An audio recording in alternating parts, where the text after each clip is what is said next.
mentioned. Welcome back after the summer off. I'm still off. Yeah, we took our normal summer break, but it's time to get back down to business, and we got an important event coming up in September. So I'll just start off. Is there any new faces in here? Oh, two new faces. We'll start at the gentleman at the back there. Dan Ackerman. I took the driving school here this spring, and Sean made me drink the Kool-Aid. Oh, And no. now I'm addicted. That's Smell right. it, it's called Well, welcome out to your first meeting. Thank you. And yeah, we'll hope to see you more. And you sir, I recognize you too. Well, I was at Track Junkies on Friday, so that may be why. Okay. But Jim Whitelaw got me into this, so Oh. here I am. Well, welcome. Name somebody. Good. Have you been helping Jim out at all, or just? We worked together for a number of years, and he would tell me all about his great escapades, and it sounded like a lot of fun, and I finally got my middle-aged crazy car, so here we go. Excellent, excellent. What is it? Carrera 2007. Oh, nice car. Handled well on track there. More Kool-Aid. Okay, well, welcome. This is our normal venue, so every first and third Wednesday of the month we'll be here until at least till June or July next year. I'll start off by just kind of reviewing our summer race events so far this year. We've had 3, and we have our 4th coming up. So in our first event was the River City Motors season opener in June. It was early in June. Was poorly attended, and I'm still scratching my head to try and figure out why we didn't get our normal 45 cars out for that event. We actually only had 36 entries for that event, and it put the club in a difficult position because we lost a lot of money on that event, and if we would have continued through the season at that pace, it would have been financially disastrous for us. But we held the course and continued on planning for the next event. But I can conservatively figured we probably lost at least $8,000 on the first event of the year. Still can't put my finger on what the main reason was. I think it probably could have just been the nice weather and the guys didn't get the cars ready, because we have seen them come out after. So our second event was in July, which was the Beulah.ca Spec Miata celebration, which was our first themed event of the year, which was to try and encourage Spec Miatas to come all over from Western Canada. So we started this year with a themed event to try and build up some events that people can recognize and hopefully can come back to and draw some out of province competitors. We had one competitor from BC, which we paid $100 travel allowance to come out, and he's continued racing with us this year. He enjoys the competition in the Spec Miata, but we hope to see next year to draw some more Spec Miatas from BC, and we're supposed to have Ken McVeigh come from Winnipeg, but he wasn't able to come.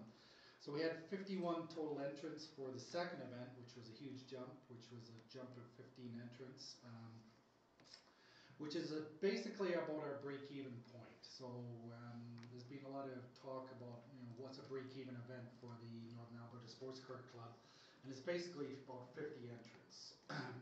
So by the time you account in the track rental, the ambulance, all the other sundry things that go on, insurance, permits, sandwiches, drinks, $1,000 for water from Castro. Yeah, it adds up quite a lot. So about 50 cars is our break-even point. So at that point, we broke. $100 gratuity on $1,000 worth of water from Castro. Sorry, I didn't mean to interrupt. No, that's okay. So we broke even on the second event. It was a well-attended event, and we've been very fortunate this year to have excellent weather for all our events.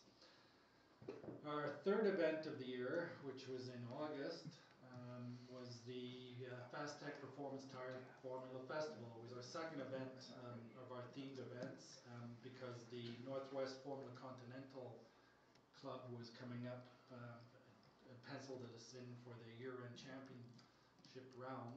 So we're very, very happy to see them come up.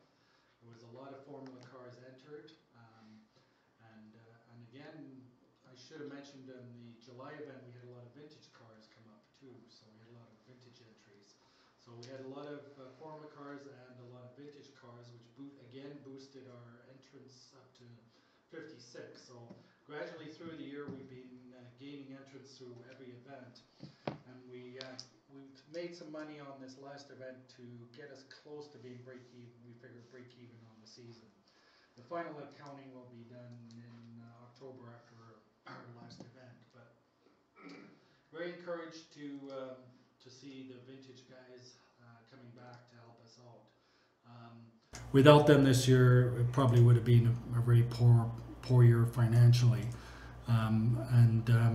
This upcoming race weekend in September, which is going to be on September 23rd and 24th, was our last event, and we've themed it the Subway Historic Tribute. I've already got some vintage cars registered, and we expect to see a lot more registered. So before we start talking about our last event of the year, just going back, recapping our first three events. Has anybody got any comments about the first three events? Yes? Well, I just did some informal musings the other day, and I calculated it out that there were about 12 closed wheel entrants that really ought to have been there based on their past participation. And I tried to break it down a little further. About half of them have good excuses. Driver broken, car broke. Those are good excuses, but the other 6, I couldn't fathom a reason why they weren't there. Yeah, a few other people have done some sort of informal tabulations too, and it seems like we've lost most of our cars in the ST and PT class. Not to say that Spec Miata isn't down, we're down 1 or 2 entrants too, but the majority seem to be in the ST, and I've done the same informal tabulation as you, and there's a few that definitely have reasons, but then we're not sure why the other ones haven't come out. I'm considering trying to do a survey to trying to get some feedback from those people. It's going to be tough because I'm not sure how to go about it, but we really need to see if it's something we're doing, if it's just a part of the economy, if it's just all the stars aligned this year. But last year we were more encouraged, we had better attendance, and then this year it's really dropped off in certain areas. So this, compared to last year, we're about even, but last year we had a fantastic September event. So I'm not sure if we're going to have as good a September as we did last year. Barry, you had some comments. Yeah, I have a question. I mean, we think back a couple of years ago when we originally embarked upon this PTSD thing. The driver behind going down that route was to increase our cars because it would be easier, more consistent, and all that kind of stuff. And in fact, what we've seen is a drop rather than an increase. And I guess my question is, has Winnipeg seen the same thing? I've been monitoring Winnipeg's events. I'm surprised how low they have for entrance, and they all seem to be in the one class, the PTE class, which is their Honda club races. They have a small open wheel following, but I haven't compared it historically going back to what they had, because I've only started monitoring how many cars they get out, so I can't really answer that. But I think it's something that we need to discuss coming up at the WCMA AGM, is to find out how we can get feedback from our past racers to determine why they're not coming out. I don't have a magical answer to it right now, but like Dave, I believe there's 6 to 8 missing in action that we can't figure out why they're not coming out anymore. I can answer that. It's too hard. It's too difficult. It's too uninviting. That's my view on the whole situation and why the downturn in racing. You can go out to Track Junkies and whip around in your whatever, your Toyota Corolla or your Lamborghini, pay you $300 and go out and have laps without a whole bunch of people telling you you're doing this wrong and doing that wrong and you should be doing this and you should know the difference of this and these rules and that rules. And it's the most uninviting sport on the planet, road racing. No wonder people don't want to do it. On the list of- What the solution is to that, I can't say, but that's why, I mean, there's competition for the dollars in today's economy, and that's a big part of it. Just to go racing is hard work, and most of the population these days are disinclined to work that hard. Maybe it's something the club should really think hard about, because we have a competitor, and I'll put competitor in quotation marks here, who's doing exceedingly well. And Well, they own the track, so that's a big help. No, I'm talking about track jumpers. I know what you're talking about. All I'm saying is they're getting a hell of a lot of people out, and we aren't doing anything to work with these guys to market what we do, so that we can get people wanting to make the next step. That's what I'm talking But about. the guys that you've lost, they're not at track junkies. No. Those 6 guys that you talked about, they're not, they didn't go there and No, do I'm racing. thinking of pure racers. They wouldn't bother with Track Junkies, because lapping holds no attraction, just like me. I got no interest in lapping. I only have interest in going fast on a racetrack, in a race car doing real racing. And those are the 6 guys that I can't grasp why they weren't showing up. So I think it's pure economic. Our wonderful socialist government has imposed a 35% income tax increase on small business. That is a huge punishment. People are being savaged by your wonderful combination of provincial and federal governments. That's what I think it is. It's the fact that people's discretionary income is being forfeited to those sons of bitches. Nelson had something to add. So Dave and Barry are kind of right here, absolutely, because I know what Dave is saying is correct, because I've talked to a few people myself, the same thing as Dave, and it's economics. Why aren't you? Well, I can't afford tires. Why aren't you? Well, I can't afford gas. Why aren't you? Business is kind of slow. Another guy, not to mention any names, is changing his life situation around. He's moving, big move, so he may be out in September. Hopefully I talked to him. But again, that's one guy. Now, I'm hopefully will have another car on the road next year and we'll increase by 1, but that doesn't make enough to make the balance of stuff. The vintage people are really keen. If we can work on that, we can perhaps buy another car or 2, increase that. They really love it here. It's a good track for them. It's actually, most of them said it's an ideal track for them. Even the big cars, even those big Dodges, you know, they're happy to be on that. Where were they going before, Nelson? Do you know? Well, we ran at Ray City and then at the airport here. But in between time, what were they doing? Park. They park? In Park, yeah. A few of them have gone down to Spokane? Spokane. Yeah, most of them have been doing a 15-hour drive. Yeah, that's a That's long okay. drive. Or some have gone to Vancouver. I don't know about these vintage people, but I know some people that have gone to Vancouver to Mission and stuff. But there's a lot to it. And just one more thing about June. A couple of people have made a comment about June. Too early in the season, nobody's ready. And you know, why are we having such an event so early in June? And the second thing is everybody's doing grads and Yeah, it was a grad weekend. everything that else. weekend. And it is nice weather, and you're right. So I think to have a race that early in June is too early. We always have had them in mid-June or end of June. I think that's not a good move to have early June. Yeah, Nobody's ready. you may be right, because I do remember now it was grad weekend, so But you have to be careful with that. You have to get the races in. I mean, Yeah. I do Yeah. 5-week races. Yeah, but were those our options from Castle? Yeah. well, that was our, dates. we had no choice with the dates, but we are gonna be starting negotiations, well, discussions or something. Really? Discussions with Castle about our dates for next year. Negotiating with North Vietnam. Korea. And then just one more thing, because I was gonna take a comment what Sean had said, and that's partly right too, and I notice it myself. Changing from what we had before with IT and ITGT and our touring IT class and all that to go to PT and ST. You know, like my car's an ST3 car or a vintage car.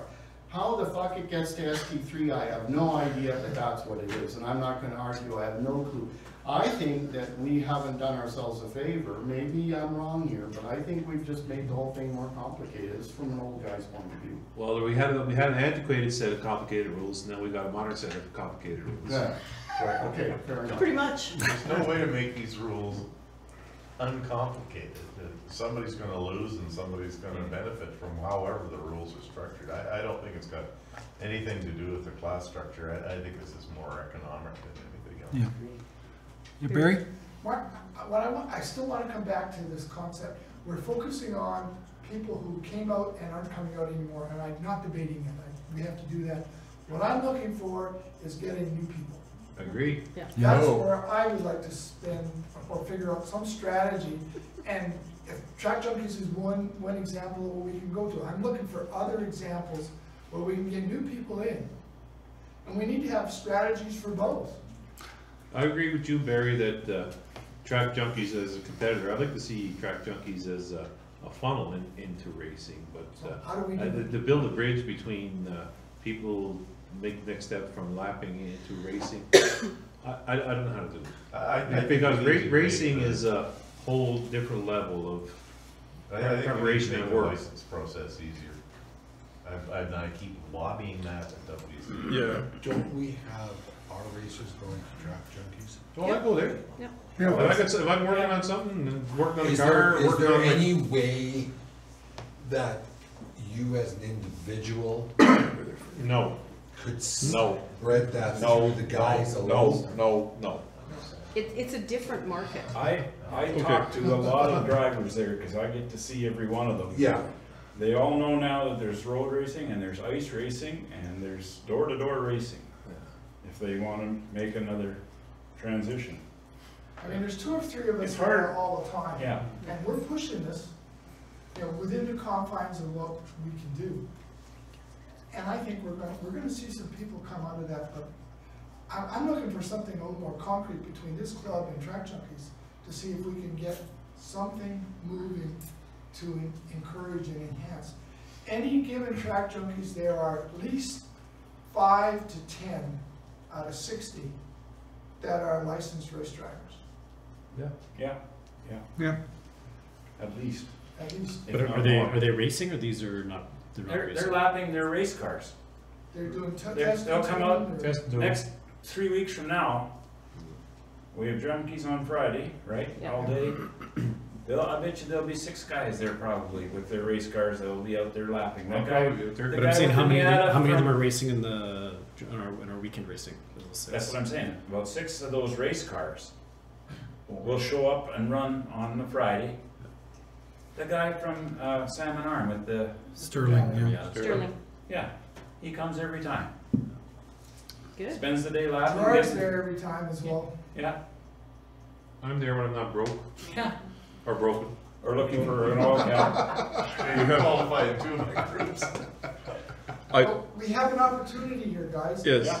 We have a market and people are coming to it. we have, so I've been doing a lot of discussion with the younger racers, especially like people like my age. Without gray hair? What's that? Without gray hair? Yeah, without gray hair.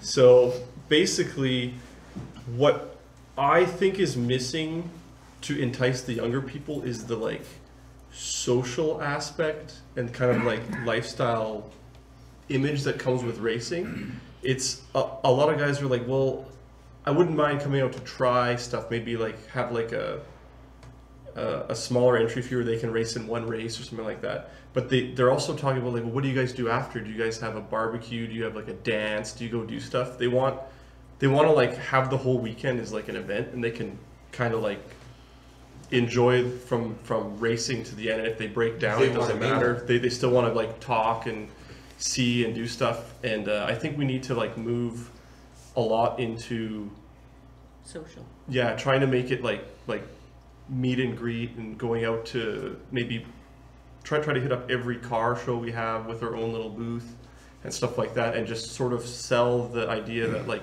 lapping is awesome, but it looks really awesome when you have a picture of a car, you passing a car on the inside of a turn and stuff like that. Like that's what they want to be able to share.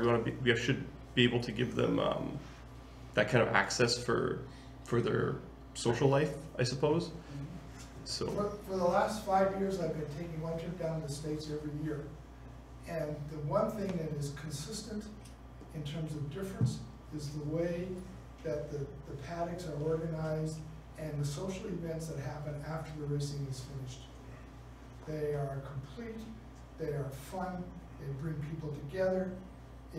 And we sort of have that in a couple of places. The Beulah guys do that. yeah, The Miata guys kind of do that. The vintage guys have been doing that. We have this great big friggin' black tent sitting there doing sweet diddle. I don't know what would cost or whatever we could I don't think there's use. any big cost associated with using that to drink beer in, is that what you're talking about? Well, it's just a suggestion, can Yes. we Yeah, it use is. that thing to have the social events right there to track instead of going to blackjacks or anything else, have it right there. That's because I think people were more also talking to people, especially from Calgary, so that they're way more willing to travel if the whole weekend is a big event. Like if they come here, they race, and they're done at like 5. What are they gonna do for dinner? Where are they gonna go in the evening? That kind of stuff. If it's like maybe not Friday night kind of stuff, but the Saturday night definitely we should have some sort of event that we work. Maybe we have to talk to Beulah and those guys. Be like, hey, what would it take for us to put everything together and have one huge Or even if you dinner? have it organized at blackjacks, you know, to help the community and all of that. I think you're gonna lose Or some something people. like a track even. Yeah. John had some. Well, one of the issues I found the last race event, was vintage was done at what, 2:30? Because we then did the King of the Hill and then the open wheels. So at that point, everybody's standing around going, okay, what do we do now?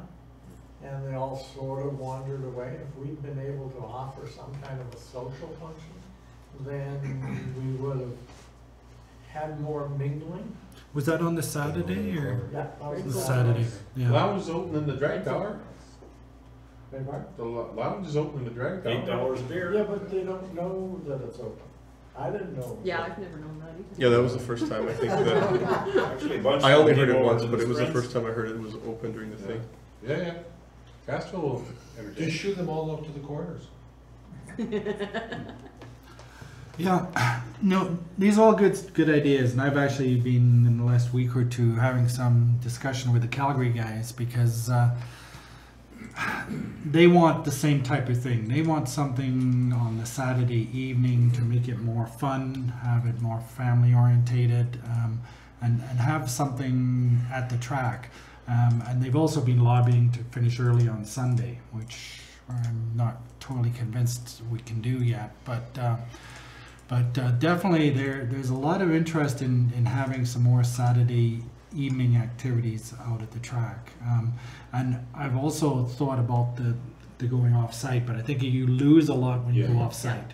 I think it has to be on site, but we also have a few hurdles to cross with Castrol in that regard, to making sure that we are okay. They're okay with that. They understand what we're doing, and making sure that we're working together on that. May I offer a chauvinistic comment? Men are no good at organizing social activities. And this is from 45 years of experience of non-profit groups. Men are just no good at it. I think we need a lot more women involved in all aspects of it. Where's all of your wives? That's all I'm Yoga. saying. Buying jewelry, spending my money. Are you talking to one person in specific? No, I'm the only woman in the room. Dennis? Does Castrol put any restrictions on you as far as what you can and can't do to the track? So, Castro's been pretty good, actually. Castro supported this, I mean, within the water issue is one thing, but I mean, the beer, they sell this beer, not cost, but it's $3.75 a beer, which is pretty close to cost. And they have supported us with barbecues and stuff. We've had barbecues in the past, and I think they made burgers for us, like. Yeah, they're pretty accommodating as long as you're buying stuff through them. Yeah. I was gonna say, like, Yeah. would they be against bringing your own food trucks, organizing your own? Yes. Totally. You know, they're a commercial business. Unless they get a need cut. to make some Unless they get a cut. No, I mean, but they'll put on a barbecue, they'll do cook burgers for us. They do catering there Yeah. too. Yeah. at Did they cater the Castro. last barbecue for us? I Yeah. think they did, because They we did? had one or two. One was, Yeah, they did the one, and then like, CMRT did one. CMRT did one at Yeah. lunchtime. I'm not sure how we wrangled that one, but we we just, did I think that one. CMRT has a pretty good relationship with Castro. But it's a good comment about that, because when we went to Calgary, every year, at least twice a summer, we would have some event on Saturday after a barbecue or something, whether it was on-site, some of the vintage ones were off-site, but most of them were on-site right at Race City. And that was a regular thing, you knew that, it was either included in your ticket price or you paid extra, you know, if you're. Yeah, For the food. $5 or $10. Yeah, and that was a And that's smart thing, nothing. and everybody, we loved it, it was great, so, you know. Yeah. I don't know if everybody realizes like how, like Mark's been talking about the financials there a little bit, and I dwell on the financials because that's kind of my job. But I don't know if anybody realizes how marginal the whole season is, right? I mean, it's $5, $10 is not a big deal, right? It's not a big deal here, not a big deal here. But a few $1,000s one way or the other, and we're break even. I mean, we're not in it to make money, but we can't be losing money. So, I mean, we're gonna have a function after. I'm all for barbecues at the end of the day, have a burger and a beer. I mean, I'm all for that, but I mean, just. Oh yeah, Everybody's gonna that would be have a like- charge for it. Spend the $5 Yeah. bucks, Yeah. yeah. You gotta have a sponsor. And then have a sponsor, and then if the club's gonna cover, I mean, we always appreciate our volunteers, and we always like to, I don't expect the volunteers to come out and have to pay for a burger or a beer. I'd like to be able to provide that for our volunteers, but there's a cost associated with it, so, I mean, the racers need to pick up the cost. Yeah. Or bring more people to the track. I mean, one extra racer at $500 buys a lot of burgers, right? Yeah, absolutely. Once you're beyond the break-even point. I mean, this year will be marginal. We'll probably be like down a few $1,000s this year, but that's 4 more race entrants over the course of the whole year. Yeah. So the whole answer to all of this, to make all our woes go away, is more participation in the events, more entrants. Yeah, well, I think too, like, the social media aspect, pushing that stuff, I think I need to have like a team of at least 2 or 3 people that are out to do it, because it's like making videos and doing all that stuff, it's like, it takes a lot of time, and a lot of it's like, you don't really get the content until right before when you talk to people. So I'm thinking like either for like this winter when we have our like meeting or general meeting to decide maybe having a a sub team that can work together to help do, like, they'd be in charge also of like liaisoning between Castrol and stuff like that, in terms of for like the social stuff for doing food, and maybe even, you know, if they're having a concert if they're having a band come and play for drag racing, why not bring our own too? It's stuff like that. So yeah, Well, Castrol's always been supportive for that, for barbecue, and they've been giving us good pricing on the beer. So Sean, who does most of the liaison work with Castro? You and Mark, or Mark, or? No, I've been staying out of it. It's been Rudy and Linda lately. Okay. We're trying to have some new connections there with Castrol, so it's been Rudy and Linda being the connections there right now. Yes, John. Who are you talking to mostly? I've been having an what's her ongoing name? problem Yeah. with Colin Huggins, in that at the last race event, I talked to Colin about doing a vintage barbecue event, looking for some costing and pricing and that kind of stuff. I confirmed with him on Monday late last week that he had received my request. I still don't have anything from him as to what kind of dollars, and we're running out of time. Yeah. I'm gonna probably go to Blackjack's tomorrow if I don't get any response from Castro. So I'd rather hold it at the track, I'd rather support the guys at Castro, but, yeah, I don't know, if I can't get an answer, maybe you guys can try.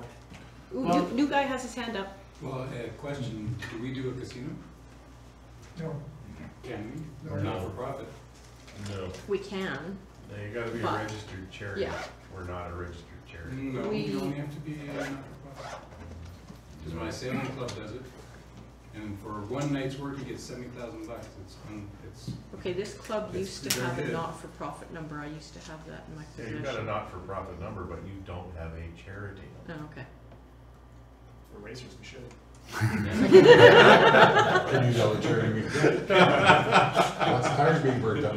Definitely not for profit. Anyway. Community club even does one. I'm pretty Yeah. sure it's not just charities. I think that the mining the track junkies makes a lot of sense. I mean, the track's been here for 4 years, and the group that's at Track Junkies, one thing that's going to happen is they're going to get bored. That's inevitable.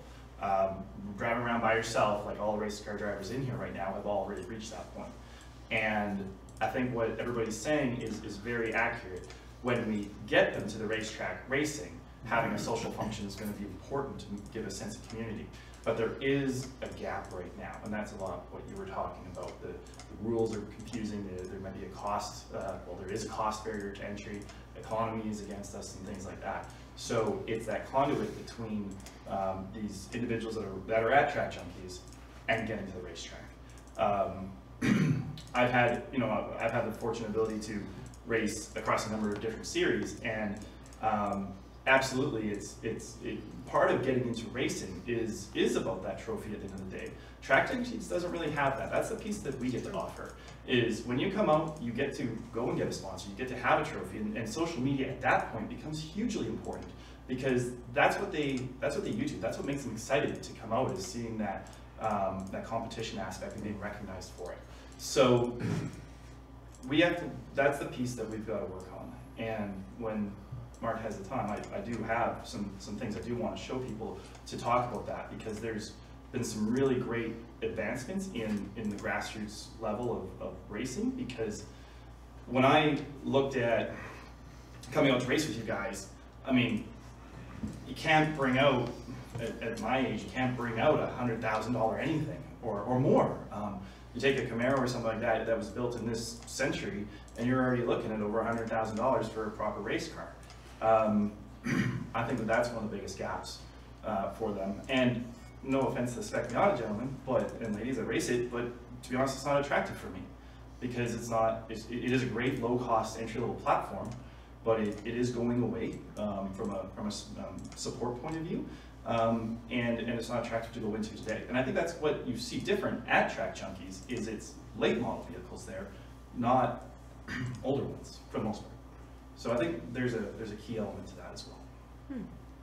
Guys, remember, Track Junkies has a way of having people progress, and they progress up to time attack. And the guys that in time attack, their cars, they will rival any race car that we've got out there. They crash more on a weekend than we spend on our race cars. But here's what my logic, or where my logic was going as an example. Every rookie guy, and we have anywhere from 6 to 12 rookies every single event. What I would like to be able to do is say, okay, we got a race weekend coming up Saturday and Sunday.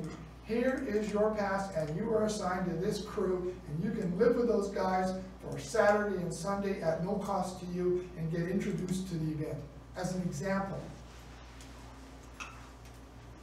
That would work there. Yeah. Mm-hmm. But that means dealing with Paul and seeing if he's amenable for that thing. I ain't going there. Linda! God! Think of, well, Paul is somewhat reasonable, and maybe talking sense can be. Ryan, how good are you with Paul? As long as he sees, okay, just a thought. As long as Paul sees the benefit to himself, I mean, he's running the business, right? Yeah. I talked to Paul about an alternative way of getting licenses for people. Yeah.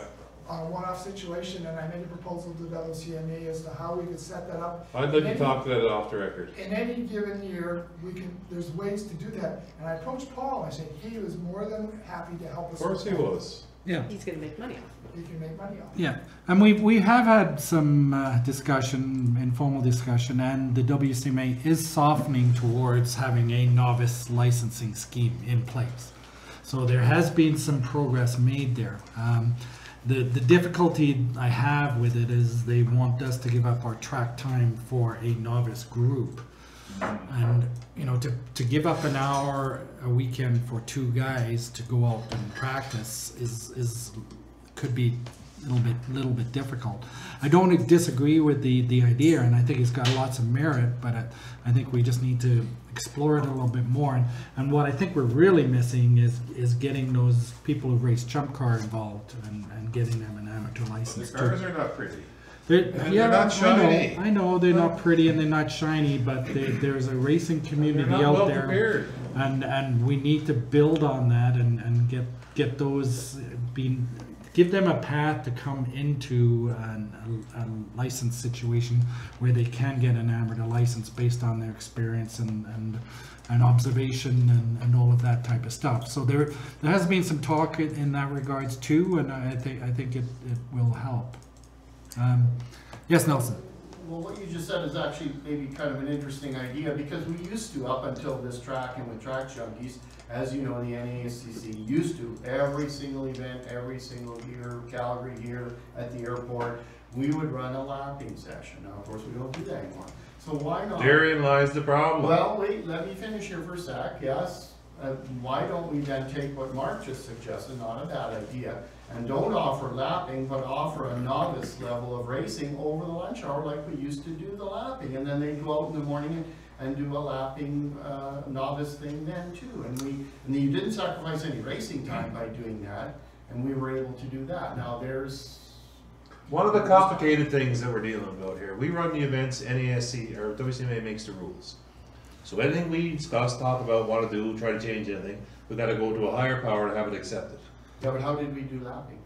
We used to do lapping. We can do lapping. Any other track, we can run a lapping event anywhere we want. So what's the difference between that and a novice sort of? We can't do it at Castro. Lapping is a swear word. No, I know, but don't call it lapping, call it a novice racing. I'm just trying to put Mark's thing into what we used to do. Yeah. Without stepping on Paul's toes or anyone else. And I think novice racing, blah, blah. When you suggest racing, are you suggesting that they have race cars? Whatever, I guess they have to be. Because there's a difference between lapping with streetcar Yeah. and racing, even novice level, with that's a race car. Yeah, No, So- that's true. Yeah, you're right. That is true. It's a So step. that is a very large Yeah, differentiator. yeah. This is true. There are some glitches here. Well, that's good. Like I said, there's a small gap between lapping and racing. How do you get the guy who brings his streetcar out from Track Junkies to put out all the money to build a race car? Yeah. When his streetcar is faster than all our race cars. Mark, when you have a moment, I would like to put something on the table. I'll probably need 10 minutes to discuss it. But Yeah. it might fill some gaps. Yeah, we will. If you can, you under time constraint? I'm not under time constraint at all. Okay. I just want to add something. We lost video, but we still have audio. So when you put your presentation up, I'll plug it right into here too. So I should be able to stream it. So not topless. Okay. I just want to move on for business. Like, this has been a really great discussion, and I think we're on to some ideas here and thoughts, you know, and I think we need to build on that, and that's why, you know, I thought we'd open the floor to these type of discussions, because we do have the September race coming up. We have thought about it a little bit and taken some feedback from other competitors, and we want to try and build on this social aspect with the barbecue at the track. It's just now, can we get it done in time for that September race? Because That would be great if we could. I believe it. I think it'd be wonderful if we could. You know, but we can get other people involved to talk to Castrol, John, if that's necessary. And I think I have a couple of ideas that I'd want to run by you. But I think as a club, I would like to see for a September race weekend having a barbecue at the track. John's already started the wheels rolling. He Yep. just talked to them. So. And they're open to it. Yeah, and I think it's just a matter of getting the right contacts in place, making sure we can get it done in time, and I think we can. I really believe it. But I guess looking at the big picture, is this going to put cash in the pocket of the club? No. No. Is it going to bring Definitely more? not. Is it going to bring more racers out? No. It'll bring more rates. So you know, I'm not saying we shouldn't do it, and you know, Well, it is a increase nice our thing. rating on Google. It is a nice thing to have, Well, but it's actually, not. it could bring more racers, because if the vintage people go and do this and they love this, and you're gonna do a evening or barbecue or something, it's not an all evening, it's just an early evening thing. I think that's gonna encourage them. I mean, typically we put on banquets and whatnot, and they're always a losing proposition, but it is part of the social aspect of. I guess all I'm saying is it's not Economically. from It's got nothing to do with making money. getting someone from going from. It's got absolutely nothing to do with from- making money. from- It's got to do with the building a social network. I think all we're trying to do is minimize our losses on it. That's all we're trying Yeah, to do. but I'm just saying, like in the big picture, as far as recruiting new blood from from track junkies, from track junkies into wheel racing, it's a baby step in the right direction. Okay, what do you suggest? Rather than say that won't work, what do you suggest we should do? Otherwise, what do you have another suggestion? As opposed, don't do this. Like, what should we do? I'm saying. Sounds like you're saying don't do this. Sounds like a bad idea. I'm not saying that we shouldn't do it. I'm saying that we should also. Do you have another suggestion? I don't have a better suggestion right now. Okay.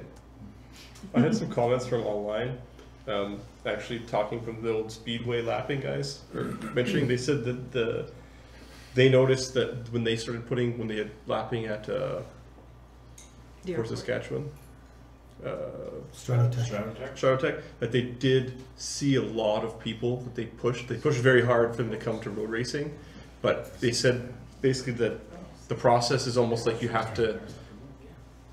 almost have to pair somebody up with like a mentor from the lapping. So they said part of the thing we could do that is if we actually get our licensed racers to go out to track junkies and help as instructors, and then find people that want to pair up, and they can kind of like be like, you know, the big brother kind of thing. It's like, look, I can teach you how to do the car, but only take one person on, and maybe even make a formal list of who's officially paired up, so they can, when they come to events and stuff like that, maybe they can have access to see how racing runs, and maybe pair up with the team to help them if they don't have a car. That's exactly what Barry mentioned earlier. Like that, but to make it more like official too. So. I mean, like they do for the ice racing school. Because the kind of novice ice racer will have a mentor with it. Well, it's more like you'd go to the track, say track junkies, right? And find 2 or 3 people that are really interested in road racing. You say, hey, look, I'm with NASCC, I race. I will be your mentor. Here's my like phone number, my contact stuff. When you're building a car, call me. When you have questions, call me. We can go through the rule book together. You can come out to the events, work on. I want to call someone to go through the rule book. So that kind of stuff, but just sort of like to they have someone that they can call, just like a buddy thing. I think sort of what they're trying to, some of the online comments is basically, we can work with track junkies by supplying instructors who want to find somebody to pair up with. Most of the instructors at track junkies now are us. Yeah. So I think maybe just we can discuss a system to maybe pair up people together. And I know I've been talking with some of WCMA guys about, for the whole amateur licensing, to have like almost a separate race logbook that's just so they can keep track of like lapping. That's not, it's not a FIA sanctioned logbook per se, but at least they can keep track. So if they have to come out to, say they want to do the road racing school and are not able to make, they have to leave at the last bit or something like that. There's certain, we'll be more flexible with making exceptions for certain things like that, or even to have like a second, if we're able to figure out a way to do like a primary licensing school where it's only for race license, with the secondary one maybe pairing with the BMW club or something like that, to do like a high performance driving school that's separate.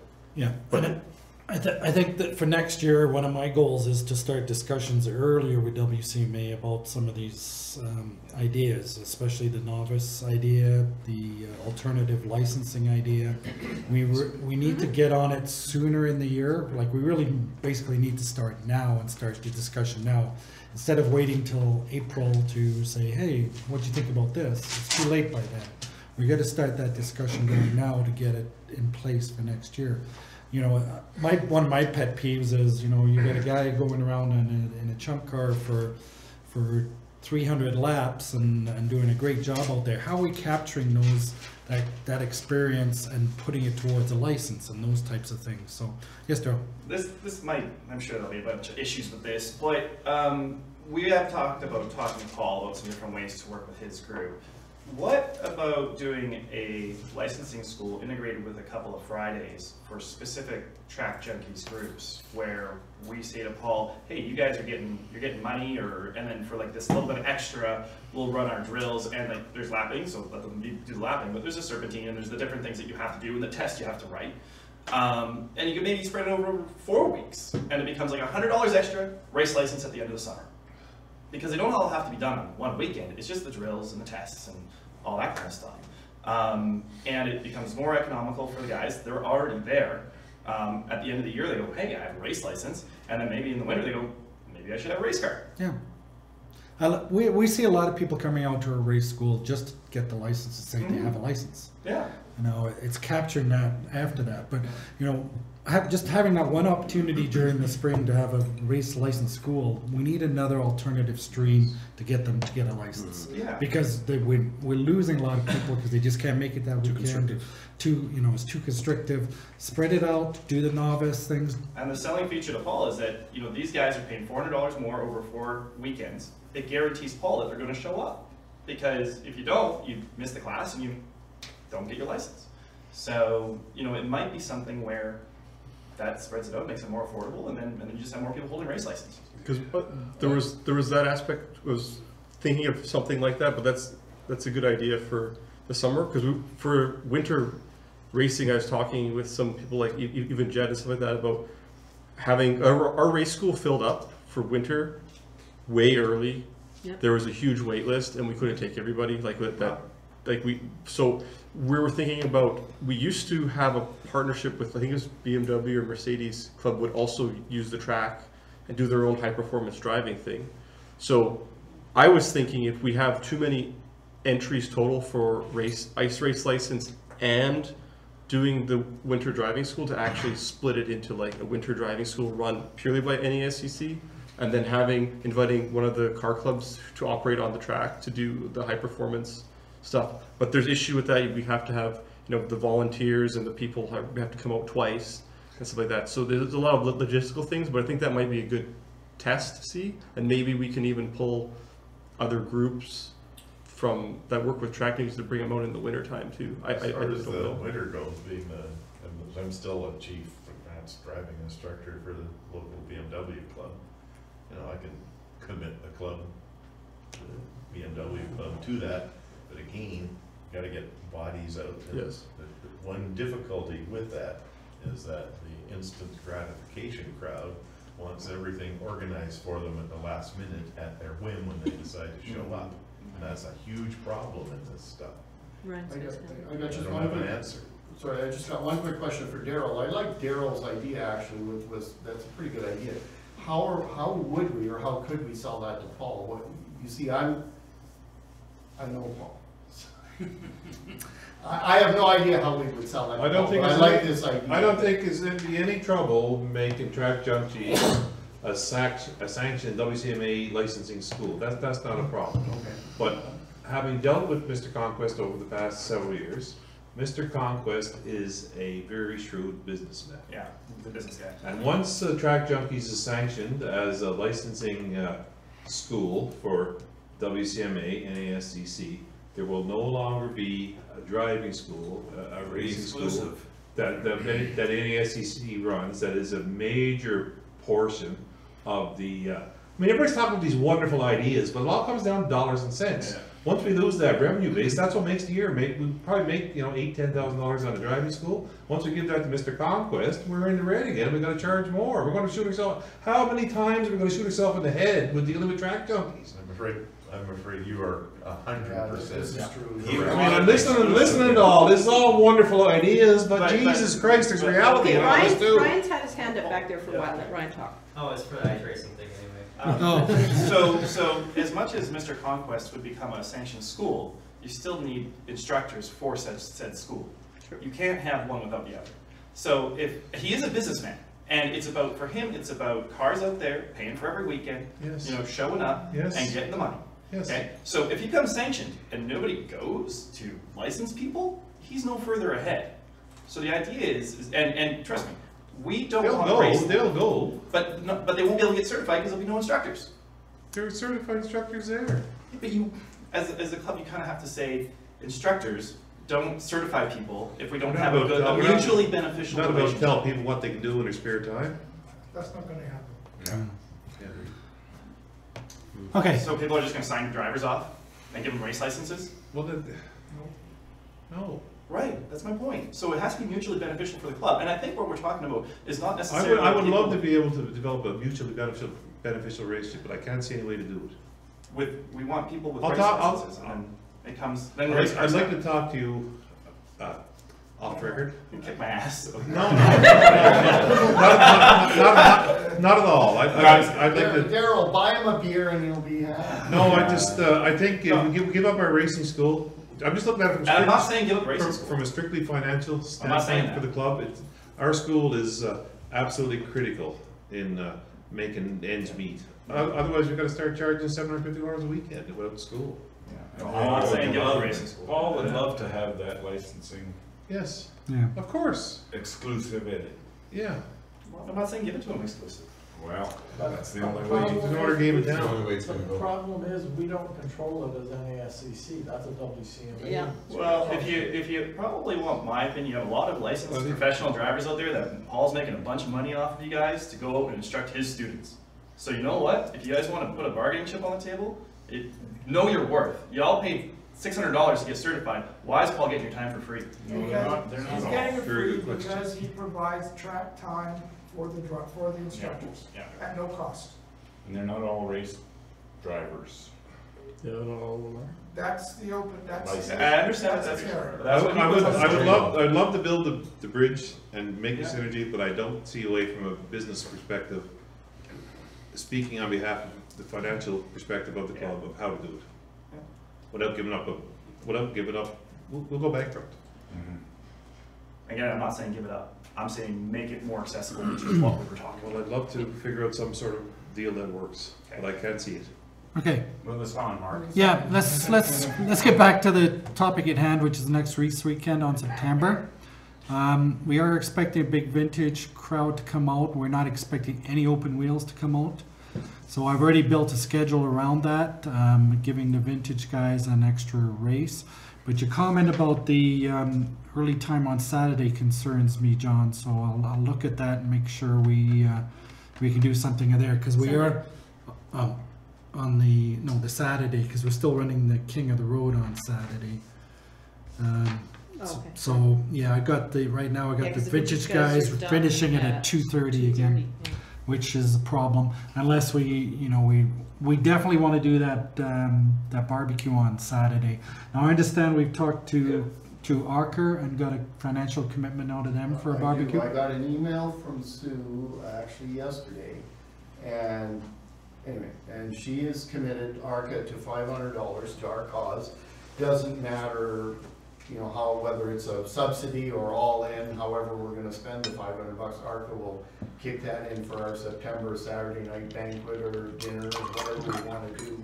Now I've got, being in the vintage group along with John, I've got a couple of questions here. Is this now just going to be for the vintage people and their wives or whatever, or is it going to be for everyone? I'm just asking a question. I'm not saying anything. Or is it going to be for everyone? I'm sure, and I don't know, and I'm not stepping on John's toes here, but I'm sure that if Sue and Arca, are going to give $500, they mean it probably for the whole enchilada, yeah. Now, what about WCMA? Are they able to kick in some money too? There's another question. We could ask them. Well, Andy's not here. I was hoping he was Well, isn't the treasurer for WCMA present in the room? Treasurer here, but I can't commit for that. Legal counsel? How many you need for a quorum to commit to a few bucks? Well, anyway, I think John and I want to do a dinner. Okay. I think John and I want to do a dinner at least for the vintage group, whether it's going to be at Blackjack's or the nice thing with Blackjack's is just essentially across the road, but you're off site. The nice thing to do it with at the track, and if Colin can get back to us or something, we could do it there. Well, we'll make that happen. We will get in contact with Colin. Okay. And see if we can get that information for the barbecue. I really want to open it to everybody. I think it's a neat idea. for a Saturday night. It's the year end. Let's go out with a bang. Let's try and do it. Now, if we've already got commitment from ARCA. We'll contact WCMA, see if they're interested in committing to a barbecue. And that's why I say, I think that $500 would be for. Yeah, we should do something. We should be doing I something. can't remember, but the last time they did it was $10 a head or something for a burger and salad and a bag of chips and a Coke or something. Yeah. It was very reasonable. Yeah. And it was very late. It was very It late. took them forever to get that done. The barbecue didn't work. Oh, I remember that. Sat. Yeah, that's right. We sat for We did waiting for that. Castro. Castro. Has to be catered. Well, they won't let a caterer in there. No, them. Pardon? They can. Well, to Dennis's point, they catered the last time we tried to do it, And they screwed and up. their barbecue didn't work. So we had 60 people sitting around waiting for hamburgers, and it took 4 hours. And it was What, fine 2 years for ago? 8 o'clock. I think that's a Well, problem. we could that's address easy to that. I fix, mean, we though. could actually make sure the barbecue works, make sure there's propane before the barbecue, like you do at home, right? Plus, Yeah. plus they also might be like how they had the lounge open. I think if they know that they could make money, maybe operate. No, that they're tent not or gonna go in whatever. the lounge. Beers are $6 or $8 each in the bar, so it's gonna be in the tent, so that they can have a separation of where the charges are different. Yeah, I mean, like, but have them take We care. pay $3.75 for a beer if we just take it and give it away, but if you want to go buy a beer, it's $8. I know. I just think like if they're already set up to do it, it's Okay. It's something that we can work with. But anyway, we're gonna go on that premise. We'll try and get everything. We'll going. organize something. We'll get something organized for the Saturday night. Open it up to everybody, and see if we can make cut our losses on it. And I also did speak with Peter Spencer, and he has absolutely no problem with ARCA or WCMA contributing to something like that, other than he is still the event sponsor for the weekend and food trophies and whatnot. Okay. And there's no problem with the other. I think we should have counted on a tent, because it could be snowing. Pardon me? Jesus. You get better weather here in September in the video. I understand. Well, But look at the also long-range snows, right? forecast, Touchwood looks pretty good right now, but of course, you know, that's Just palm trees growing. in So, Calgary. is there anything else you guys, John or Nelson, had to do? Anything else on the weekend you wanted to discuss, bring up? We are looking at doing a tribute for the vintage side, calling it an Alpha, the marquee car, if you will, would be the Alpha.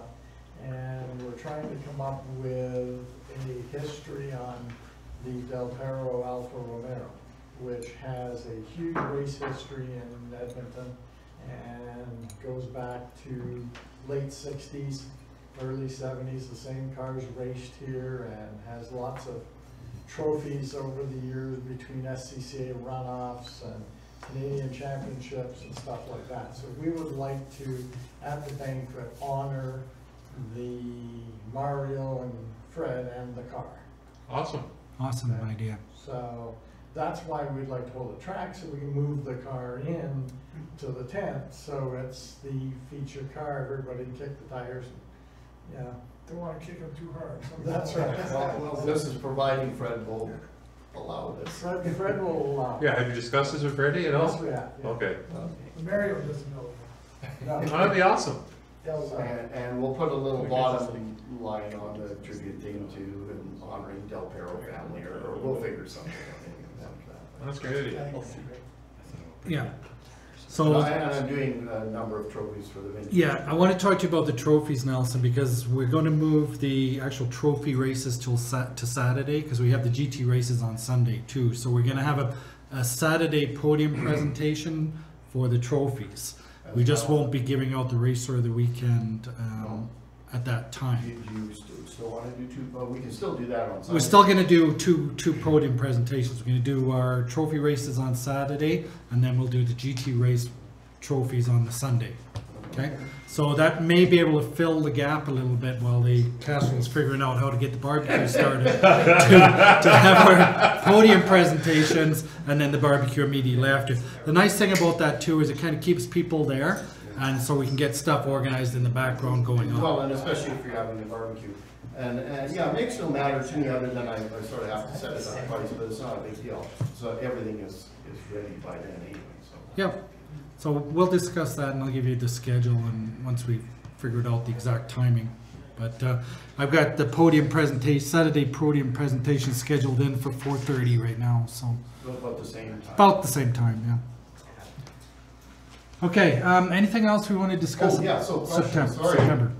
So am I going to then put the date on, except for Racer of the Weekend and maybe the vintage ones, am I gonna put the date on the King of the Road and all the other WCMA award trophies for the Saturday, the 23rd of September? Yes.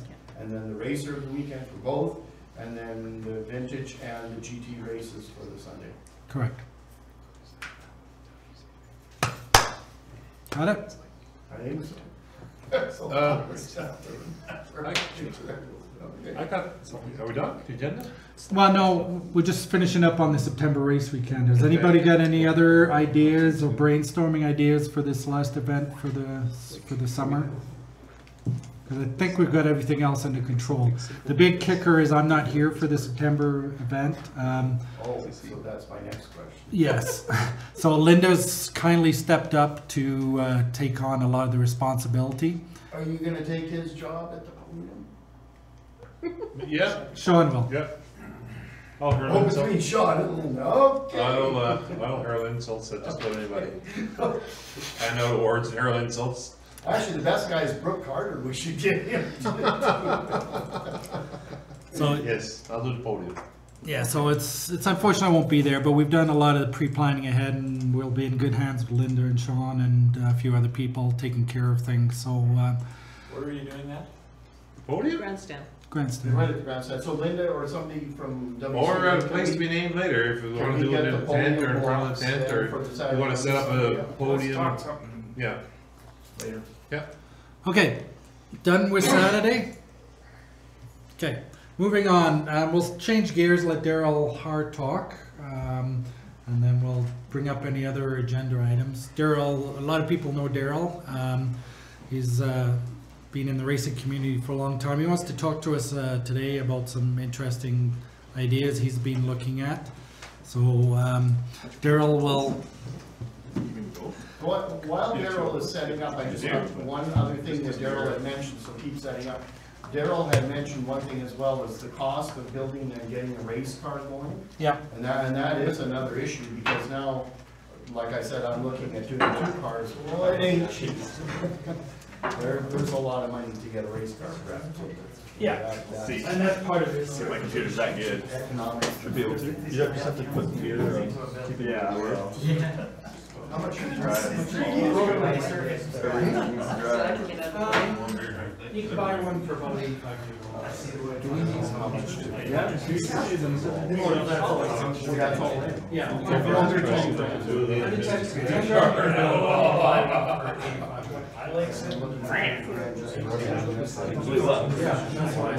So that's over $60,000. Another over $100,000. Okay, there you go. And then I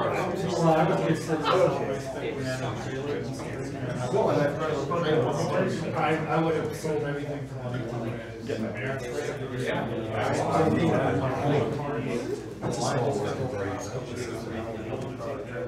Well, it's so like how we started out, other than technically,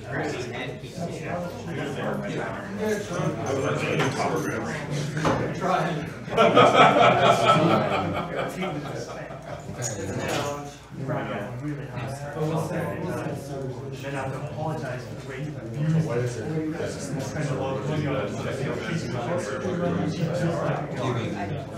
yeah, that's how you guys come out with. How long would you like this? We usually work at 9:30, so you can keep it under 15 minutes. Stream it at 2. Perfect. So that fancy new computer we got. Yeah. Do anything. Okay. So I guess I'll put the mic closer to you. Yeah, I'm just generally pretty bellowing. It's very sensitive, so you should be able to hear fire. Everybody's leaving? Oh, yours, buddy. Oh, that's not good. I'll be sitting there. Bring the case of beer. We'll be fine. Okay. So, For those that don't know me, my name's Daryl Har. I've been racing, I'm from Edmonton. I've been racing here for a really long time. Grew up racing go-karts in Warburg and then CASCAR, and then I raced down in the States for a long time. I've worked over the last 3 years. I've developed the Toyota 86, which it's now called it was the Scion FRS, and it still is the Subaru BRZ. Most of you saw the one I ran here last year, and there'll be some more pictures for those that hadn't. So I've been around a really long time. I still run my family business here in the city, so I know a little bit about trying not to screw businesses up too, a little bit. And I did marketing in school so that I could try to figure out how to bring money in and attract competitors and different things like that. So Westworld Motorsports was started by my dad. He raced in the Players GM Series. He raced at Speedway. He raced across Canada. He raced in the States with me. We prepared the only 86 car in Canada to race. Recently, the car was sold to the Pirelli World Challenge Series, a team in that series. About 3 weeks ago, it actually went down and won its class on the second day after they got the motor to stay alive. Hashtag no warranty. So we've ran a lot down there. This is just an image of our facility. Right now, and I'll talk a little bit about this more, we're building a TMG, which is this Toyota Motorsports Group out of Germany. They have a factory race car program that they run in Europe. We're building the only one in Canada right now. There's a second one being built in the United States because they want to bring that car to North America. So just a little bit about the series. This is just a promo video because we all like to watch race cars, so it's going to be probably pretty quiet. Unless, does this thing have speakers? Probably not. May not be able to hear anything. I don't even know.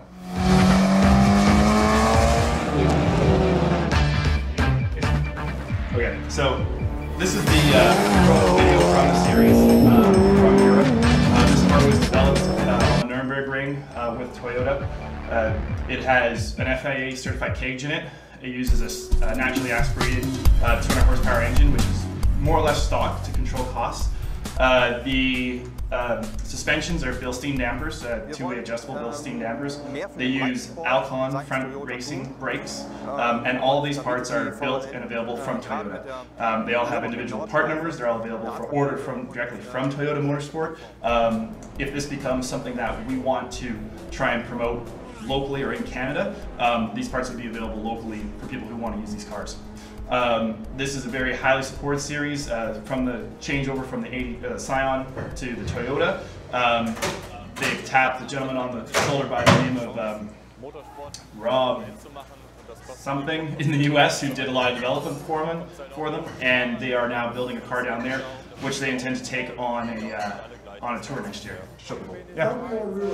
Pardon me? Front wheel or rear wheel? Rear wheel drive. Yeah. All of them have the electronics packages are spec. Basically, these are factory design race cars ready to be raced, and that's the way that they'll be built here as well. They have a lot of corporate support for these because it's a single make series basically. It's developed to the point that they run by themselves. Some of this video shows them running in groups of cars like we would do here. You know, they'd likely run in the ST class, I think is what I ran in. And they'd run in a very similar series to that until there was enough to run by themselves. So lots of badging. It's something that media really likes. We can present a very clean presentation for them.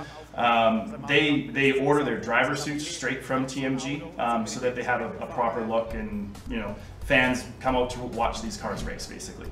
There's a support series for other teams as well, so they have a lot of corporate sponsors with them. They're a very attractive racing platform. Send me one. Sounds good. So that's kind of the idea. I'll take one. Who else is it? So do they have like spec tires and all that? They do. They do. So one of the things that we talked about a lot, and here we go. So this is pretty much the list that we all went through, and I didn't make it as you were saying. It was already written. Motorsport is not new competitor friendly. It's very confusing. The cost of entry is confusing. What car should I get? How much should I spend? The rules are confusing. Like, where do I need to put roll bars? What does this window need to be, and all the rest of it. Sanctioning body rules. We have to all agree that the WCMA rules, when I built my car, I was like, why do I have to move the stupid instrument cluster? It was like an extra month of work. But this car, the FIA cage is designed and spec'd that we don't need to do that. These are very easily built cars, therefore it keeps costs down. In Canada, it's a 5-month-a-year sport, which is difficult. These platforms, and that's not what we're talking about today, but these platforms also run road races, or rally races and ice races. These are a very flexible platform that if somebody wants to take this and run ice racing, they can. Or if they want to run time attack, they can. With the same Bilstein dampers and the same, probably won't put different tires on, but for the most part, they can run a lot of different sanctioning series, which is the point of the last one. So is it like a PT car? Is it a street legal car? It can be a street legal car, yeah. One of the main strategies behind this series and what makes it most attractive, especially when we're talking about new cars, Toyota wants to sell new cars. And the way that the platform that they're using in the States, and my whole point of showing you guys this is not to sell cars today by any means, but literally for you guys to poke holes in it and tell me why it's not going to work for us and me to try and go fix that problem. But one of the solutions that they have come up with in the States is that they want to go to a dealer network and say, sell the racers this car. And they're going to use Toyota Financial to finance the race cars. And then they're going to go to a race shop where they're going to get converted into race cars, which means that drivers will be able to, number one, have a street legal car that has a roll cage in it, at your own risk, but they're going to be financed. So now you have a car that is very affordable, about 30 grand to start, and you can finance it over 3 or 4 years, and you're now you have monthly payments on a car that's actually financed. 72. So right, everybody, I know you need a backup. I do know that. So Sorry, Sean needs a couple of backups. Yeah. So that's super attractive for dealers in the area. That's super attractive for corporate sponsors who want to put their name on a car that looks really nice, and it's super attractive for Toyota corporately. So that's a big part of it. And other sponsors, I suppose. So it's not really much different than the old Honda or Players GM. That's right. Yeah, GM. Yeah. And now the Micra series. That's right. Yeah, very similar. Yeah. Warranty? If it's a new car. There you go. Even for racing. Oh my God, 73.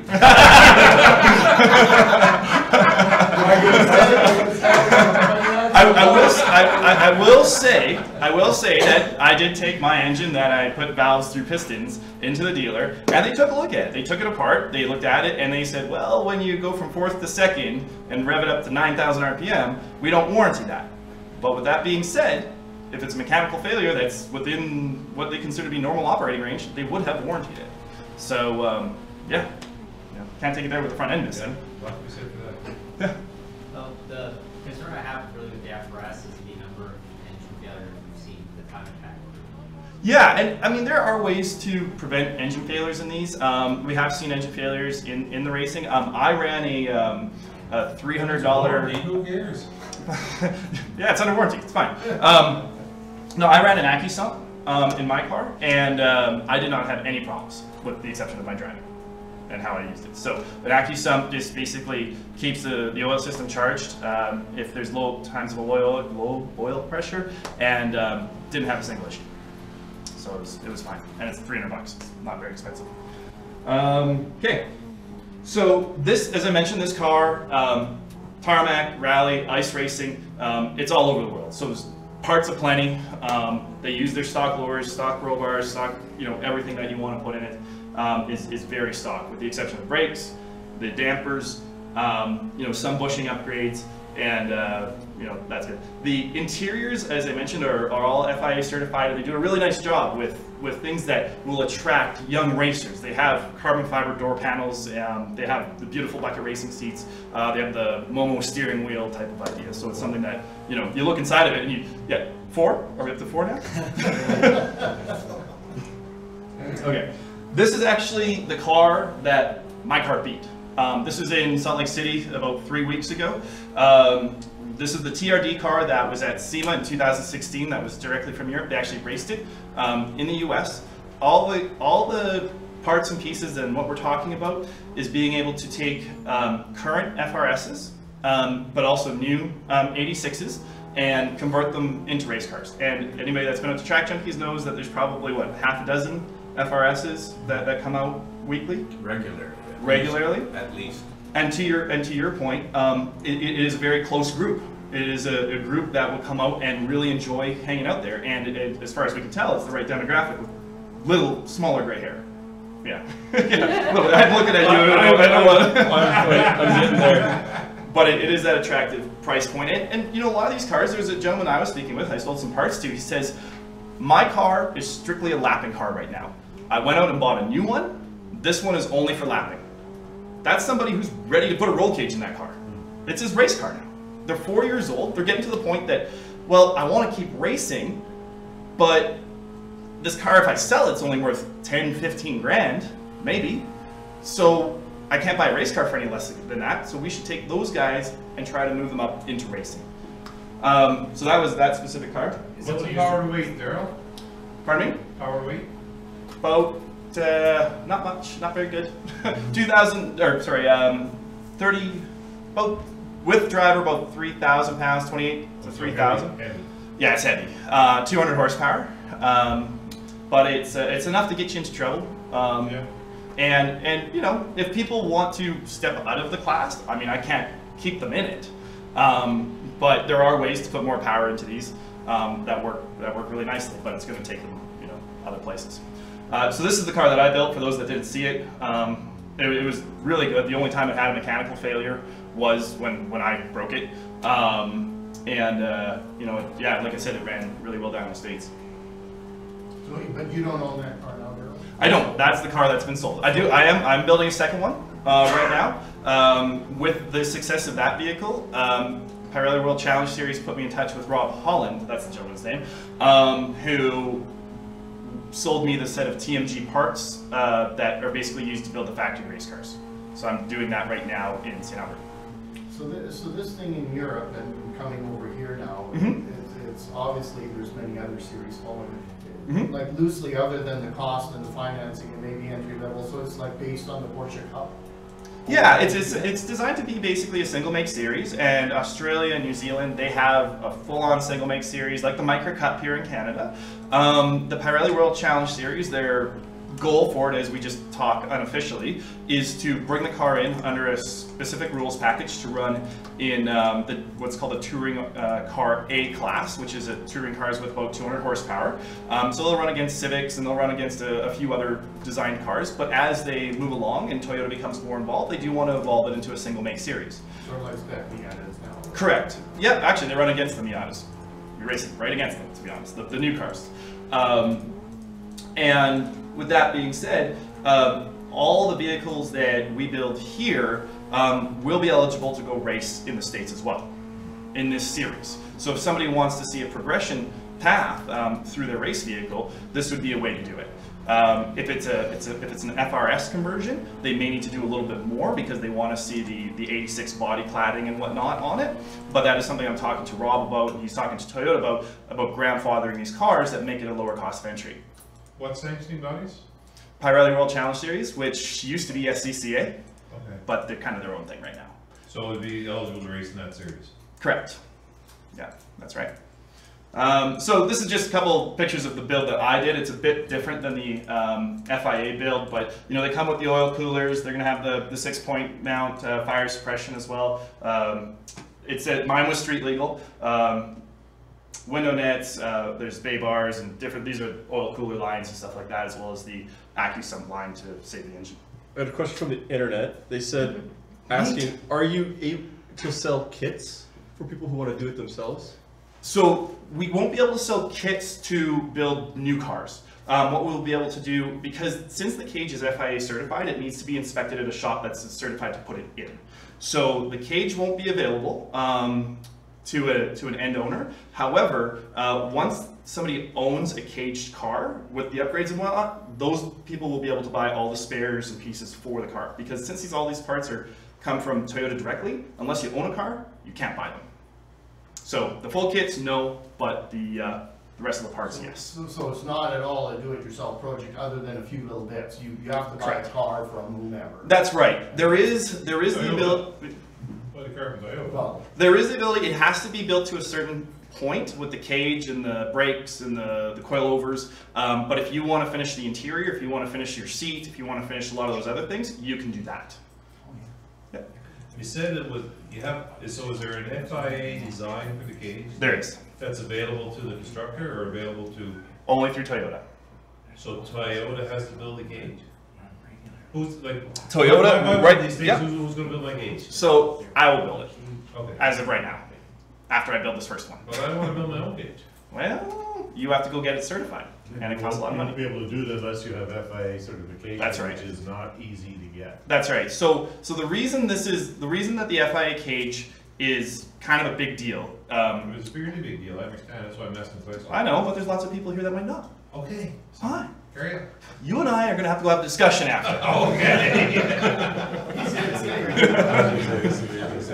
So the cages are all engineered, and Toyota has submitted to FIA for certification on all the specs that it needs to meet.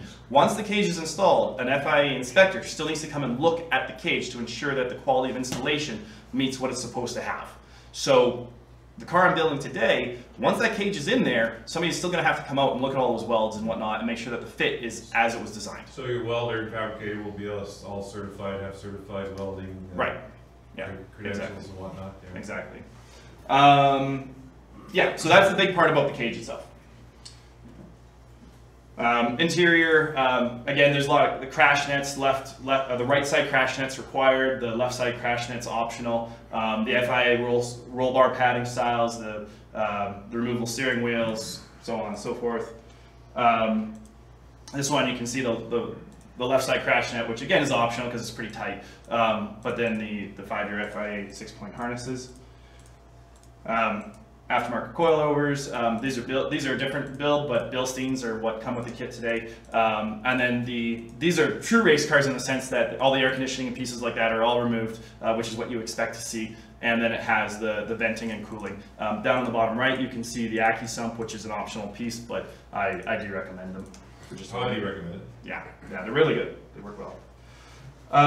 So this is just a piece that makes it accessible and probably more than we have to overly go through today, but roll cage, seat harness, fire suppression, driver safety equipment, vehicle shut-off systems, vehicle longevity, such as the Accu sump, the bolt-ons upgrade sets. If people want to take the car and do more with it, they're more than welcome to. If they want to go road race with it, rally race with it, or time attack or ice racing, that's completely optional to them. Non-performance optional modifications, quick release steering wheel, radios, driver comfort such as air for the helmet, or a cool shirt system, and of course we can do the cool wraps on it. So turnkey, so it is offered delivery, like I said, it has to be finished to a certain point.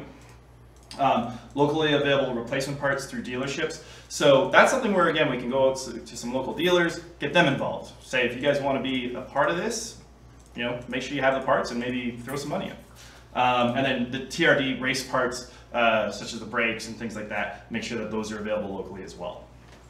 Have you talked to any dealers around here at all? I haven't. This is definitely a walk or crawl before we run piece. Building the product has been Rob and I's first goal, is to make sure that we have the cars and whatnot available. One of the things that we have talked about is, if I can get this car done soon enough, is maybe talking to Toyota about putting it in an international car show tour, because generally they do have when the Scion brand was bigger, they always had a Scion in that. So this may be an option to do that, and in that case, be able to market the car throughout Canada. So, Daryl, question? Mm-hmm. You had mentioned earlier that it will be financed through, possible financing through... it's an option, yeah. Toyota Financial, including all the upgrades and all the... That would be separate. That would be something that, if a dealer had private financing and there was a partnership to do that, that there would be a potential to do that, or perhaps I could offer it through a financing company of my own. But that's kind of open for discussion at the moment. So the racing upgrades are not... They're not through Toyota, no. Okay. Not through the dealer right now, anyways. They can't legally do it. In the US anyways, I mentioned Canada's the same, but the OEs can't sell non-OE parts. So even aftermarket wheels on a new vehicle is kind of skirting the laws. Yeah. So if you go beyond that. Yeah, the racing upgrades are not financed. Just a couple of things on the support of this car. This is all based on the German program that they have running. And you guys can definitely, there's some great media out there and great resources. But this is just the basically the technical specifications for the car. It's a great selling package. So when you're out at Track Junkies or we're trying to like entice people to come and look at this, all this is already built. It's pretty sweet, which is great. So, you know, constructed with only FIA homogenated components. So that's one of the main things that I was just mentioning. And it just goes through, it's a sell sheet, basically.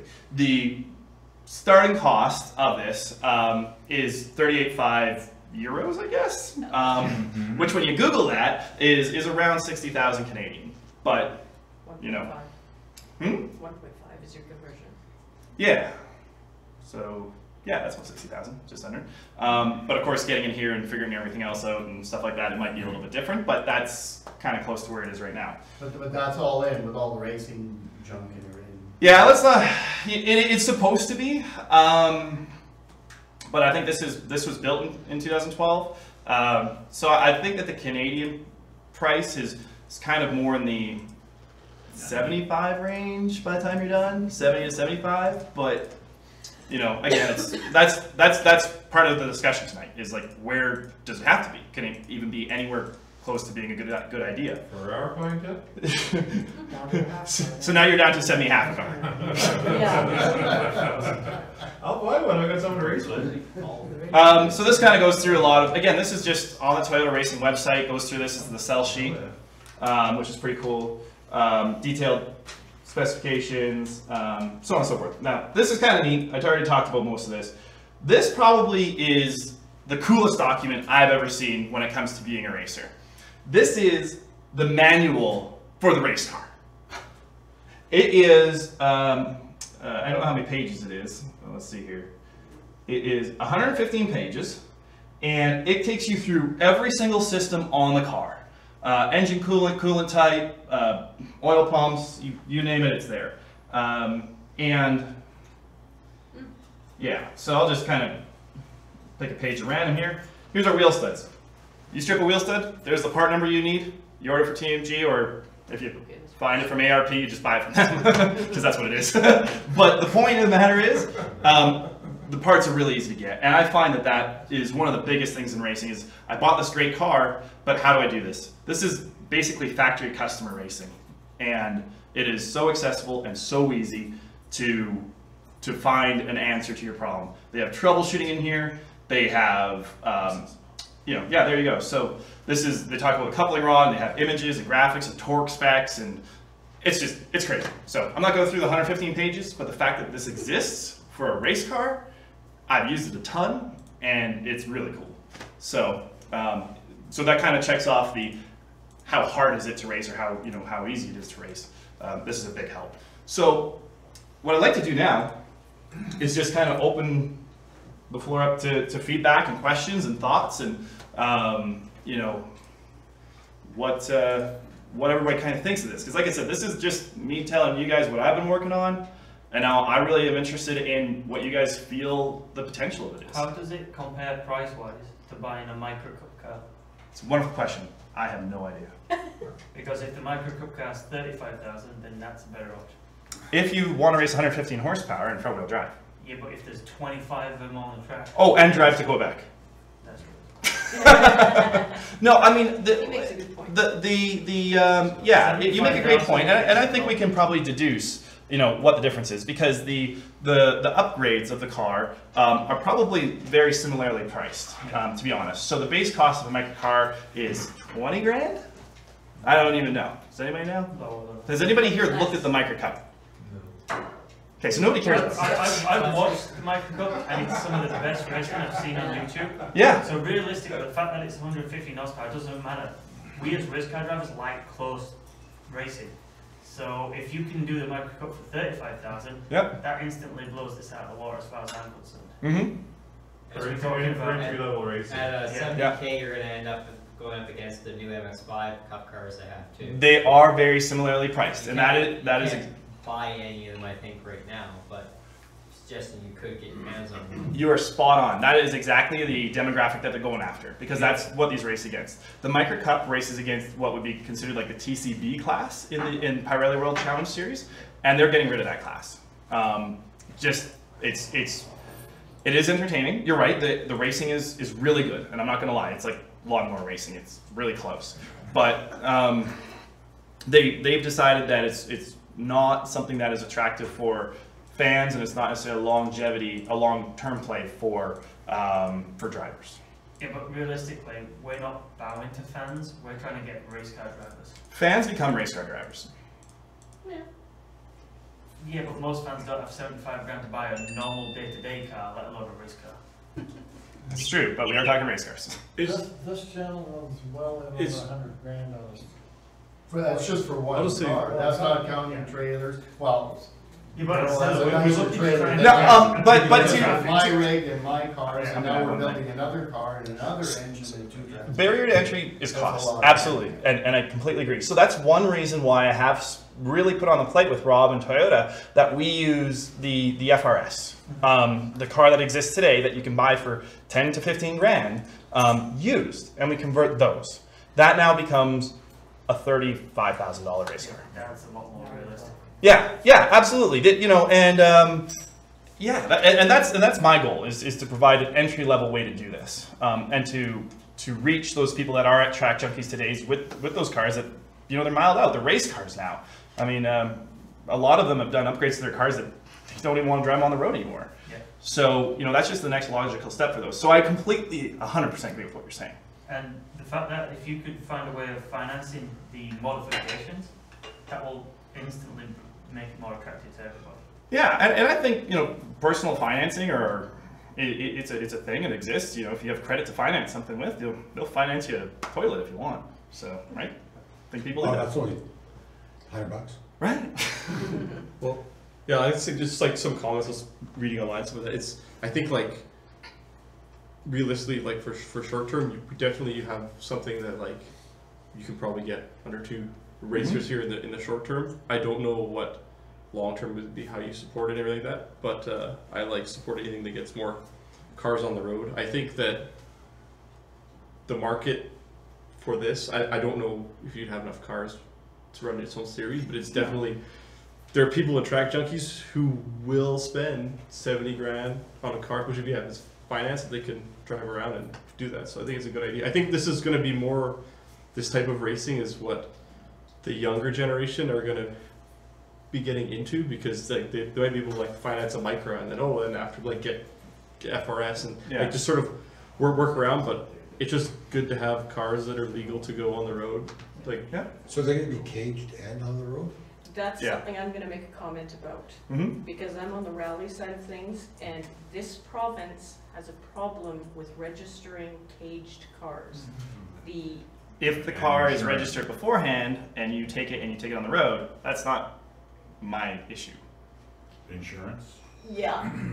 It's becoming very difficult to get a caged car insured. Thanks to the if it's Fast and Furious. If you drive it, if it's insured today, and you drive it to my shop, and we put a cage in it, you're supposed to call your insurance company. And you modify your car, and it's not my insurance company anymore. But you know who you insure them with then? You go to Haggerty and insure them with Haggerty, which will do all race. There are ways to do it, but it's I purposely removed anything that said street legal in here. I think except mine, which was still driven on the road because it was insured and it was as it was before I did the modifications. And so as a owner of a car, I take my own risk at doing that. Yeah, I think if you could come up with a package for the modifications and say, right, it's going to cost X amount of dollars, and take it to the current FRS owners, like Kevin said, I think you would probably get them biting your hands off. I have a question. Yes, sir. Always comes down to dollars with me. That's so the swap, the race prep, estimate 10 grand. Suspension, cage. It really depends what, honestly, it's going to depend what Toyota tells me. Because they want the cars converted to a certain level of quality. I understand. So if they want all the carbon fiber door panels and, I think... Are they making those? Are they providing those? They are, yeah. Okay. Yeah. So you have to build a cage, an FIA cage. I have the cage from them. They provided it out of their factory.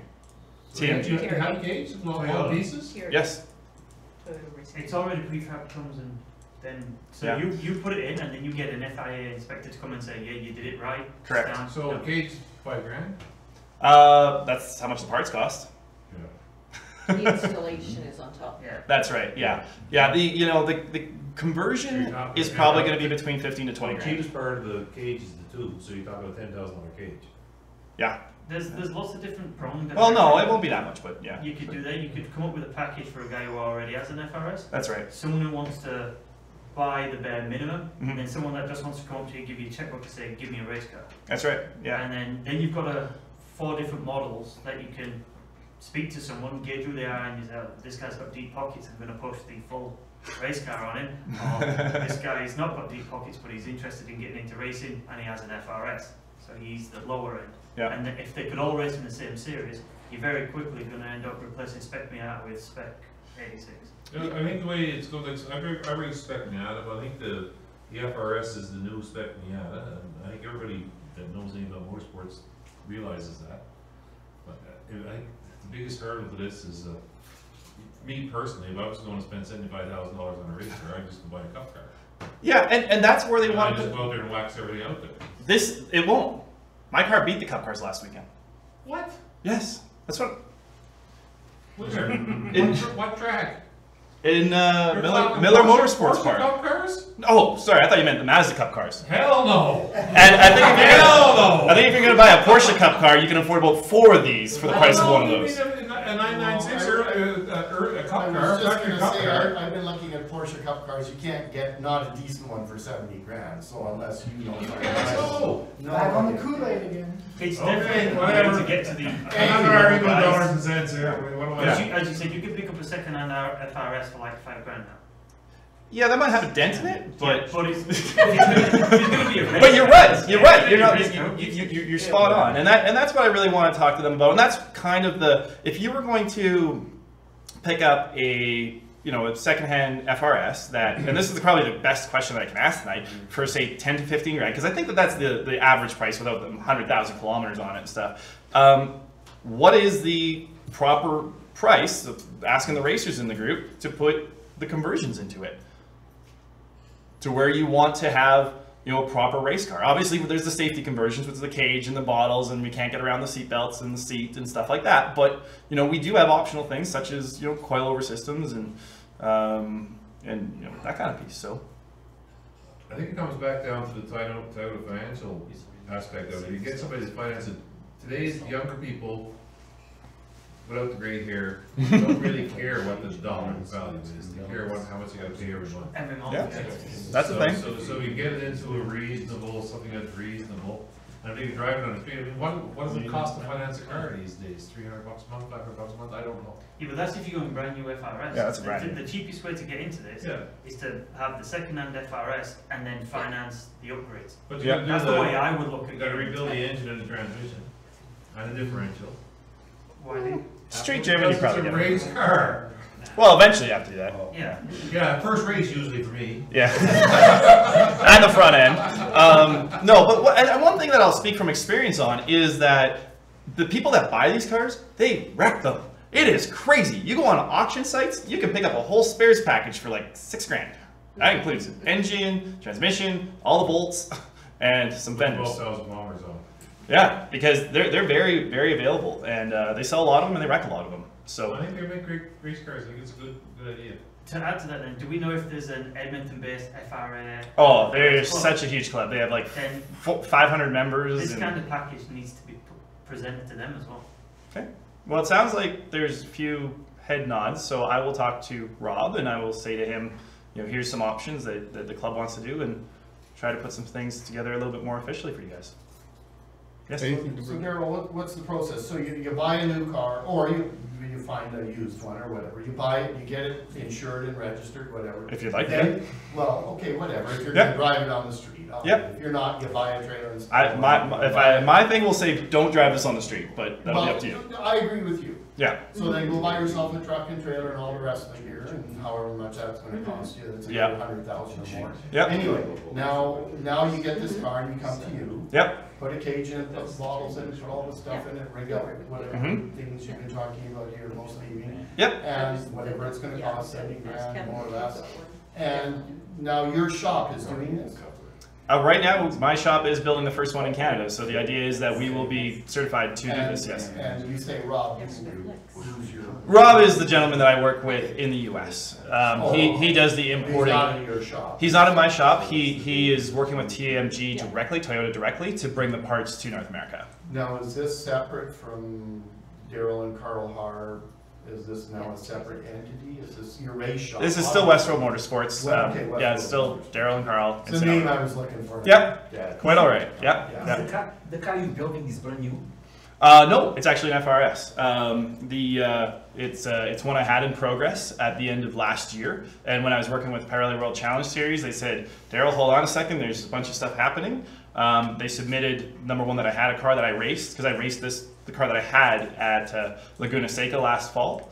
And they put me in touch with Rob, who's working with TMG. And then from there, this all happened where I was able to get access to the factory parts. So the idea behind this car is if you were in Germany or you're in Europe, they have an order form online, and they will take an 86 off the assembly line, go and put it in the Toyota Motorsports shop, and use these exact same components to build you a car in Europe. So this is a factory racing program that is coming out of these cars. So they want to make sure it's at a certain level, but I am talking to them about cost of access to it. So you guys go. Great. Okay, we're gonna move on. Thank you very much, Yeah, Daryl. thank you very much. Thanks for the time, guys. Really appreciate it. Very, very interesting program. So we have a few minutes, so I'm gonna open the floor to any other discussions about any other new topics, any old topics. If you want to start talking about ice racing yet. Sun, it was 29 degrees today, so I don't know if we want to be talking about ice racing yet. But John, go ahead. Brian wants to talk about ice racing. WCMA meeting is here in October? Correct, October 14th. That's the day I get back from my trip. I won't be at the meeting. I'll be in Newfoundland. Okay, we need some. Sean? We need some club representation at the meetings, especially the race meetings. I'll be here in the evening, but I won't attend the meetings. Yeah. My flight gets in around mid sort of afternoon. So I hope Ryan's gonna go on behalf of the club. So the reason why I'm going there is the same reason I want to talk today. Okay. We're getting cars dying at Speed Tech. I've tried twice and they've given me the answer that they've been too busy both times. Wow. So I don't know if anybody else has tried getting their car down there or what our agreement with them is. But I'm still in my shop. Okay, well. Yeah. I was under the impression that it was going to be moving sometime in the last 4 me months, too. but I haven't heard any. Me too. Great. So which one is that? Is that No, Mustang? yeah, it's still at my shop. They came to look at it, came to run it, and we had a sensor problem, so I overnighted the sensor in, got it fixed up, Kevin came out, fixed it up, and had it in there the next Monday morning.